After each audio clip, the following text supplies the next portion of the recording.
So yun, at tayo yung ay pabiyahe na papuntang Nueva Ecija. So ito po, mga kasama ko. Pupunta kami ng Laur. Nueva Ecija kasi meron kaming nakita isang napakagandang falls at malinis daw na Boston. Google Map lang kami para makapunta. Ayan, habang papunta ka doon, magkikita mo, malinaw talaga yung tubig na nandidarin sa taas ng bundok. Medyo konting hiking lang. Dapat ka pupunta ka dyan, chineras ka kasi kung sapatos ka, pwede naman kaso mababasa ka yung sapatos mo. O mga konting hiking lang talaga. Kailangan mo daanan. Pero sulit naman yung pagpunta mo. You know, kapag nakarating ka na doon, nako! Ganda at napakalino ng tubig. Sulit talaga yung paglalakbay. Biyahe yung pagod. Pupunta doon.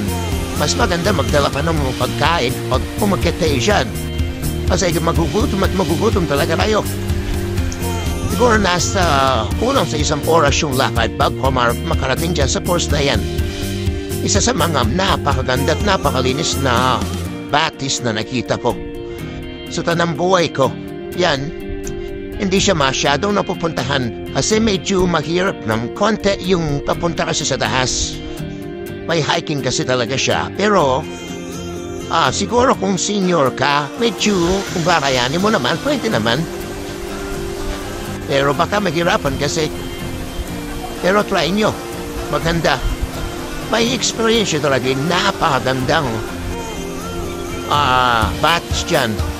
You know, sarap lumaki, no? And then, you know, yan, tapos pauwi na namin dyan.